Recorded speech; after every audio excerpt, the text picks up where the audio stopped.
आपण पाहताय महाराष्ट्र खबर न्यूज। या बातमीचे प्रायोजक आहेत श्री गणेश ज्वेलर्स अँड सराफ हडपसर पुणे।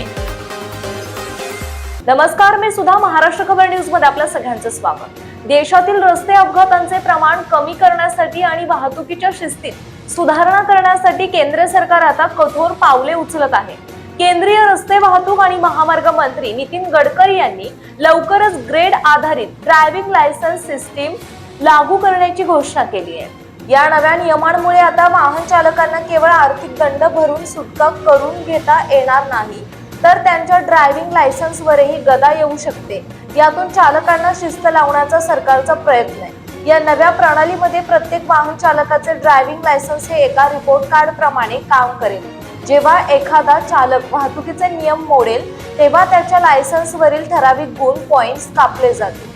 जर हे गुण एका विशिष्ट मर्यादेपेक्षा कमी झाले तर संबंधित चालकाचे लायसन्स 6 महिन्यांसाठी निलंबित केले जाईल।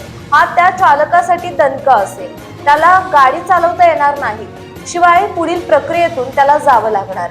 आता या चुका महागात पडणार आहेत। मर्यादेपेक्षा जास्त वेगाने गाडी चालवणे, गाडी चालवताना मोबाईलचा वापर करणे, चुकीच्या दिशेने वाहन चालवणे आणि मद्यपान करून गाडी चालवणे।